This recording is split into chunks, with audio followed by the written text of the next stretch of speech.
Olá, tudo bem? Vamos começar mais um momento aqui do bate-papo aqui no nosso canal. Hoje o tema que estamos propondo aqui é aprendendo a lidar com o medo. Aprendendo a lidar com o medo. O medo ele existe na vida de gente pequena e na vida de gente grande. O medo ele pode existir na sua vida como pode existir na minha vida. O medo é a realidade do ser humano. Mas o medo ele tem uma característica. E ele tem uma experiência que a gente pode começar a dominá-lo. Podemos ter medo, mas não precisamos ficar com medo. Isso tudo faz a diferença. Eu vou citar aqui 2 exemplos que a Bíblia nos dá para a gente entender como que um profeta lidou com o medo de uma maneira quase desastrosa e como também um rei lidou com o medo de uma maneira sábia. A primeira experiência que eu quero falar é do profeta Elias. Está no livro de 1 Reis. O livro de Reis é o livro que também faz a narrativa da história detalhada dos reis de Israel. E Elias era um profeta desse tempo. E Elias passou por experiências ao lado de Deus como profeta, talvez como pouco outros profetas fazendo maravilhas, Deus usando ele de forma poderosamente. Para a gente entender como Deus operou na vida dele, por oração, Elias clamou a Deus para que houvesse um tempo de seca e existiu uma seca por 3 anos e 6 meses. E depois ele tornou a clamar a Deus para que voltasse a chover e Deus trouxe a chuva novamente. Tudo para que o mundo entendesse o poder de Deus. Ele foi usado por Deus lá na cidade de Serepta, onde havia uma viúva e só ela tinha uma condição tão miserável. E ele foi lá e fez um milagre na casa dela, multiplicando o pão e o azeite. E ele também foi instrumento de Deus para socorrer uma mulher viúva que tinha acabado de perder o filho, seu único filho. E Deus usou ele e o filho foi ressuscitado.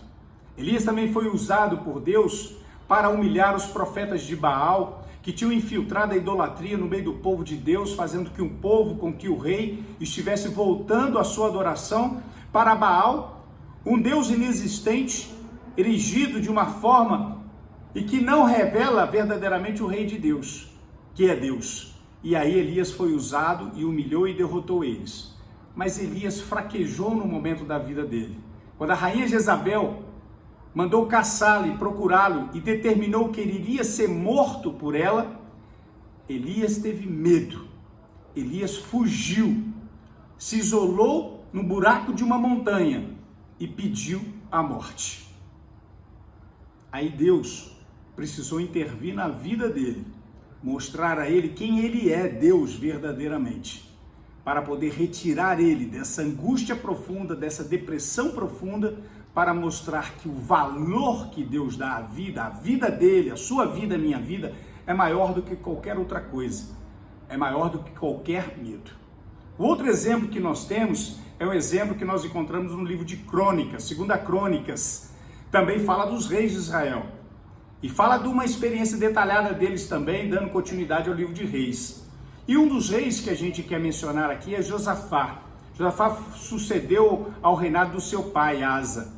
E quando ele recebeu o reinado, a primeira coisa que ele fez foi providenciar para que o povo voltasse a ter intimidade com Deus.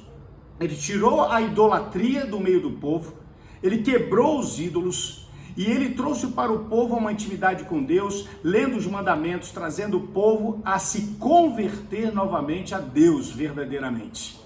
Ele edificou fortalezas em todas as cidades que seu pai construiu.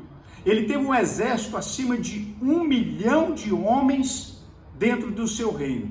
Mas houve um tempo no seu reinado que os moabitas, os amonitas, que eram seus adversários, os povos adversários, grandes povos adversários, se uniram para ir derrotar o rei Josafá e todo o seu povo. E mandaram um recado. E naquele momento, Josafá sentiu medo, mas ele fez com que o medo dele desenrolasse uma atitude no seu coração de outra maneira. Ele colocou o seu joelho no chão, ele clamou a Deus e pediu a misericórdia de Deus para que viesse socorrer ao seu povo, socorrer ao seu reinado e pudesse trazer o livramento, e que aqueles que eram seus adversários não conseguissem chegar ao seu contento. E assim Deus mandou uma promessa para ele, revelando a ele através do profeta, e falou: olha, não temas, Josafá, porque nem você e nem o teu povo, que é o meu povo, vai sair para a luta. Eu mesmo lutarei por vós.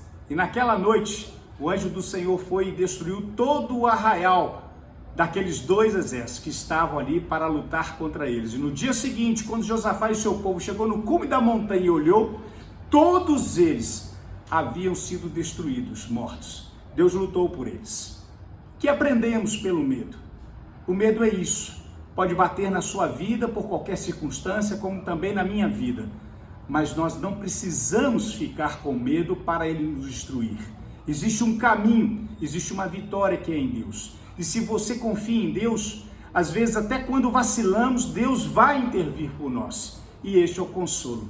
Eu quero concluir esse bate-papo nosso sobre uma experiência dessa semana. Nós fomos lá no canteiro de obra e tem um pedreiro também, que é muito amigo nosso. E o Berg, ele falou o seguinte: posso te fazer uma pergunta? Eu falei: claro, sempre ele traz perguntas. E ele falou assim: o que significa essa frase? O temor do Senhor é o princípio da sabedoria. E eu percebi que ele estava incomodado com essa frase que está no livro de Provérbios na Bíblia, capítulo 9, verso 10. E ele estava incomodado achando que era para a gente ter medo de Deus. Eu falei assim: olha, isso não quer dizer ter medo de Deus. O significado, a tradução correta do temor a Deus é a gente confiar em Deus, a gente ter reverência a Deus, a gente buscar a Deus, a gente viver a nossa vida mediante a vontade de Deus. Temer a Deus, então, é a vitória para o medo. Porque se Deus é por nós, quem será contra nós? Deus abençoe. Amém.